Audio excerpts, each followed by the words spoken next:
Hi friends, today we are going to see certain topics in fluid mechanics and pumps, right? So this video is specially meant for course outcome 3, okay? You can see the application of dimensional analysis. So we are going to see certain topics in dimensional analysis, certain methods being adapted in dimensional analysis.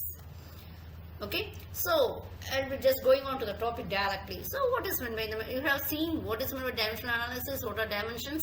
Already we have seen in the previous videos. Okay, then what you are doing in dimensional analysis? See, in a physical phenomenon there will be different variables. Okay, and we know we have to understand the relations between the various variables, right?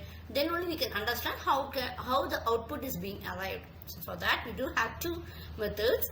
One is Rayleigh-X methods. What it is actually? It's called as first method I can say it is used for determining expression for your variable.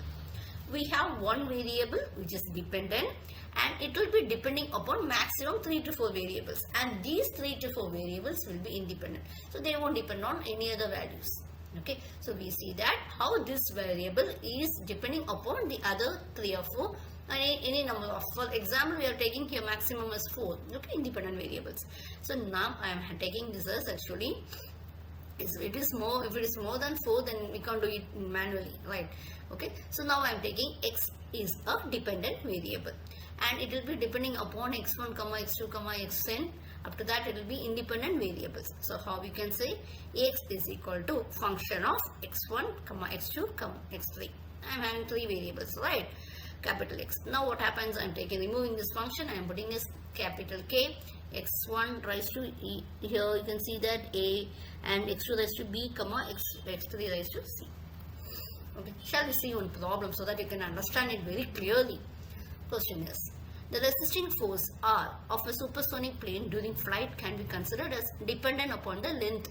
So the resisting force R is dependent upon the length of the aircraft. L, velocity V, air viscosity nu, air density rho, and bulk modulus. So now we have to find or derive the functional relationship between the variables on the resisting force. How this resisting force is depending upon these variables we are going to do. Actually this is a model study, isn't it? So now function is R is equal to function of L comma V comma nu comma rho comma K, right, which is equal to R is equal to, here we have it as I am introducing a constant capital A. It's a non-dimensional constant, right? Now R is equal to A into, I take it as L power A, B power B, nu power C, rho power D, and K power we have it as your E, right? Now I am substituting the values we would have learned in the previous one, isn't it? How we have it as ml power minus 2 is equal to AL0, LT power minus 1. This AL will be raised to A, right? LT minus power. So what happens here? We are substituting for velocity in meter per second. That is LT power minus 1. Similarly, we are doing it, right? Nu, everything else we are having. Now what happens? We are equating the powers of MLT. For M, we have on the left side what it is? 1. Next one, what it is actually? M, we don't have any values in case of A, right? In case of B, we don't have. In case of C, we have it as C plus D plus E. Similarly, for L, we have it as M, L, and also T. Now, what we are doing is actually, we have how many? We have your A, B, C, D. We are having 5 unknowns, but how much equations we are having? Only 3 equations we do have, right? So we cannot expressing A, B. See, we have to convert in terms of another 2. See, A, B, C, D, and E, and anything else. We have to convert in terms of another 2 only. Then only we can find it. So D, I am putting it as, I am bringing it as D is equal to, from this I take it as D is equal to what it is? C plus E. Okay, like this from first equations I am having it as D is equal to 1 minus C minus E, and also B. Now again I am substituting in equation A. This what I have, this is A is equal to, right, like that I am substituting and I am bringing the values. Now we don't have this terms, right? Everything will be in terms 1 or 2. Within 3 I am putting over the values, and which value I am putting? Well, I am substituting in equation number 1, right? So what it is, you can see that P, you will have it as wherever you get your C. See, for example, I am having it as L into 2 minus C means L square. I am bringing it outside. And next one is what it is actually L per C, right? That will minus C, L per minus C. That will be the denominator. You can see here, right? L. Similarly, you can see it as your, when you take it as your, yes, new. New will be actually this power C. So it is plus C, isn't it? So it is in the numerator. So I'm rearranging this, and I have come out with an equation which describes the relationship between the various variables. Okay. That is what it is. Resisting force will be is being expressed as a value of a variable. It's actually varies according to the length, viscosity, and length, velocity, density, and bulk modulus. Next is Buckingham's pi theorem. Since the Elect methods become it's laborious, we know very well if variables with is more than a multi is very difficult. Okay, so we go in for Buckingham's pi theorem. If there are n variables in a physical phenomenon, this variables, say for example, independent or also dependent, and in a physical phenomenon, if these variables contain fundamental dimensions, then the variables can be arranged into dimensionless terms. Okay, so this will be very easy when compared to the Rayleigh methods when you have more variables. Okay, so we have variables, and again we have m fundamental dimensions. So with that we can easily classify them. We'll see to it how we are doing. See, for example, I'm having x1, x2, x3 till xn. So how much variables I'm having is actually xn. It's the variables involved in the physical problem. And x1, what it is, it's a dependent variable, and x2, x3, x4, xn are the independent variables. So just I'm depending, and this x1 will be depending upon the values of x2, x3, x4 till xn. So you can have many values when compared with your Rayleigh's method, right? So x is equal to function of, I'm taking it as normally xn, right? What happens?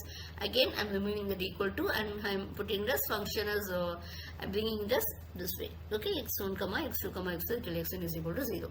So this above equations, it is dimensionally homogeneous. Now we just check how many variables we do have, how many independent dimensions, and how many terms is required. That will be called as, we call it as pi terms, which will be equal to n minus m. So I then make it as f1 is equal to pi 1, pi 2, this way, which is equal to 0. This will be very, very easy. Okay, this pi terms, how it will be? It will be dimensionless. It has no dimensions, so it will be independent. Okay, that if your division, if you are dividing or multiplications by a constant, won't change the character of that pi terms. And each pi term will be having m plus 1 variables. What it is, I again said, it's called as number of fundamental dimensions, and these we call it as the repeating variables. Okay, and again I'm repeating, this is called dimensional numbers. Okay, each equation is solved by the principle of dimensionless homogeneity. What it is actually, we just go on, see, check which dimensions they are homogeneous, and then we get the final result. Okay, so we'll do it so that you can understand very, very clearly.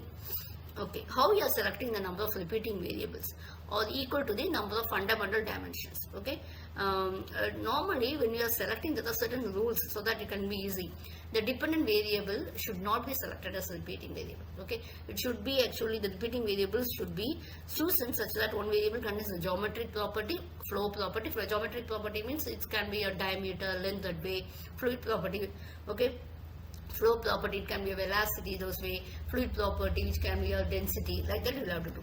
Okay, the repeating variables selected should form a dimensionless group, and the repeating variables must contain MLT. No two repeating variables should have the same dimensions. Normally this will be the values that will be wrote that way. We'll see with help of one problem. Okay, this is the same model. I am solving it with the help of which method? Buckingham's one. Okay, resisting force, R is function. What I am making? Function of R, L, the total number of variables 1, 2, 3, 4, 5, 6. I am including this also. Okay, not independent, dependent. I am taking is, now I am considering how many variables. Fundamental dimensions what I have here. M is equal to 3. Okay, how many terms do you have? N minus M, we have it as 3. So F is function of pi 1, pi 2, pi 3 is equal to 0. So no repeating variables. So M is equal to 3. Repeating variables, we take number of repeating variables is 3.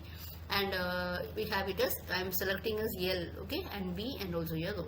So I am writing it as pi 1 is equal to L into A1, B1, C1, and this is actually and again I am writing as pi 2, pi 3. Now what I am doing by dimensional homogeneity, same order. What it is, I am considering, already we did the exercise, we consider the both sides. Okay, the dimensions should be equal. That is this dimensional homogeneity. I am checking the powers in both the sides, and I am coming out the value of pi 1, pi 2, pi 3, and at the last I am substituting it, right? You can see this. I am doing for pi 1, pi 2, pi 3. Okay, if I am getting a negative, minus 2 means it will be the denominator. That way it will get positive. Okay, so this way I am solving the problem. Thank you for your patient listening. Okay.